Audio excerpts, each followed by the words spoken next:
Hey everyone. I never thought I'd be one of those people who'd end up posting on here, but life has a way of surprising you in the worst ways. So, here I am, pouring out my story in hopes that someone might understand what I'm going through or at least give me some solid advice. I've been married to my wife, Lisa, for about 6 years now. We have a beautiful daughter, C, who just turned 3. Up until recently, I thought we had a pretty solid relationship. Sure, we had our ups and downs like any other couple, but nothing that ever made me doubt her love for me. We met through mutual friends, and it was one of those whirlwind romances that just felt right from the start.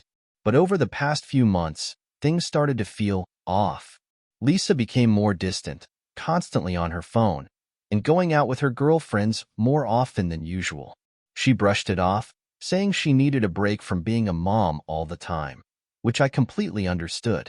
I mean, parenting is tough, and everyone needs their space. But there was this nagging feeling in the back of my mind that something wasn't right. I tried to ignore it, thinking I was just being paranoid. After all, Lisa had always been a bit high-strung and emotional, but I loved her for it, quirks and all. Then there was her best friend, Megan. They were inseparable, like sisters. Megan had a boyfriend, Steve, who I'd hang out with whenever the girls went off on their little adventures. We'd watch a game, have a few beers, and talk about the usual guy stuff. Steve seemed like a stand-up guy, and I never once imagined that he'd betray me in the worst way possible. Anyway, one night, Lisa came home late after another one of her girls' nights out. She was a mess, crying hysterically about how stressed she was, how she felt like she was failing as a mother and a wife. I did my best to comfort her, but she pushed me away, so I wanted to give her as much stability and normalcy as possible, even in the midst of all the chaos. Lisa, on the other hand, seemed to be spiraling further out of control. She would call me at all hours of the night, leaving voicemails that ranged from tearful apologies to angry rants.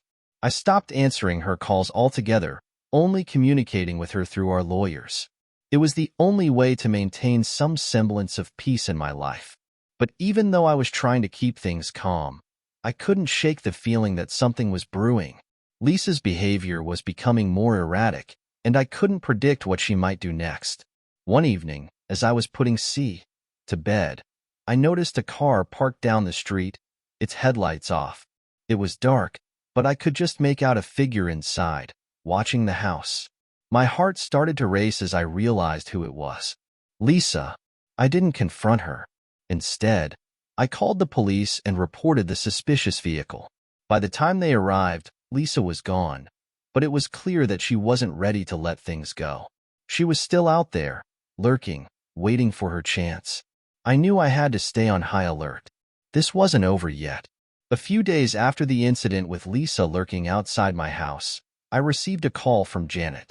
Her voice was tense, and I could tell immediately that something was wrong. "Daniel, you need to come to the office right away," she said. "We've received some alarming news." I didn't waste any time. I dropped C off at my parents' house and drove straight to Janet's office. When I arrived, she handed me a stack of papers with a grim expression.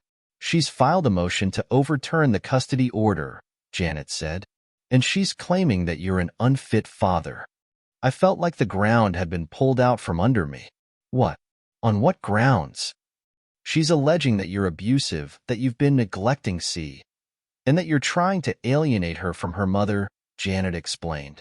"It's all lies, of course, but she's gathered some witnesses who are willing to back her up." I couldn't believe what I was hearing. Lisa was actually trying to turn this around on me, to paint me as the villain. I was furious, but more than that, I was scared. What if the judge believed her? What if I lost C because of her lies? Janet could see the fear in my eyes. "Don't worry, Daniel. We'll fight this. We have the evidence to prove that she's the unstable one, not you. But you need to be prepared for a tough battle." I nodded, trying to keep my emotions in check. This was war, and I wasn't going to let Lisa win. I would do whatever it took to protect my daughter, no matter how dirty the fight got. The day of the court hearing arrived, and I was a bundle of nerves. I knew that everything was riding on this. My future with C, my ability to protect her from Lisa's instability and my own sanity.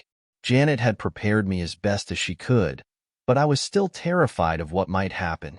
The courtroom was tense as we presented our cases.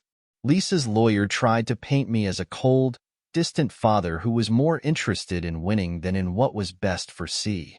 But Janet countered every argument with evidence of Lisa's erratic behavior, her threats, and her attempts to flee with C. She also brought in a child psychologist who had evaluated C and testified that she was thriving in my care. Lisa, for her part, played the victim to the hilt. She cried on the stand, talking about how much she missed C, how she was a good mother who just wanted to be with her daughter. But even as she spoke, I could see the cracks in her facade. She was desperate, grasping at straws, and I hoped the judge could see it too. Finally, it was my turn to testify. I told the court everything: the affair, the lies, the threats, and the steps I had taken to protect C.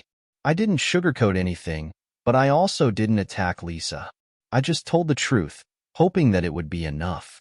When the judge finally gave his ruling, my heart was in my throat.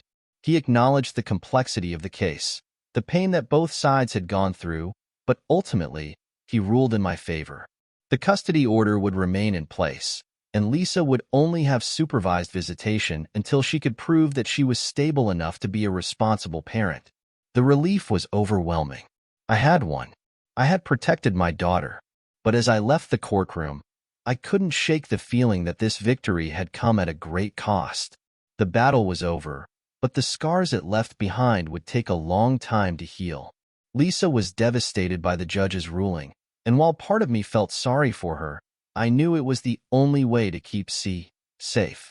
With the custody issue settled, I tried to focus on rebuilding my life. I wanted to create a stable, loving environment for C, one where she could grow up without the chaos and drama that had dominated our lives for so long. It wasn't easy, but day by day, things started to get better. Lisa, on the other hand, faded from our lives. She moved out of state, trying to start fresh somewhere else. I heard through mutual friends that she was getting the help she needed, and I hoped that one day she'd be able to have a healthy relationship with C. But for now, I was content to keep my distance. As for Steve, he disappeared from the picture entirely. Megan and I kept in touch for a while, bonding over our shared experience, but eventually, we drifted apart. We both needed to move on, to leave the past behind us. Looking back, I realized that this whole ordeal changed me in ways I never expected. It made me stronger, more resilient, and more determined to protect the people I love. It also taught me that even in the darkest times, there's always a way forward. C and I have found our new normal, and while life isn't perfect, it's ours. We're moving forward, one step at a time, and that's enough for me.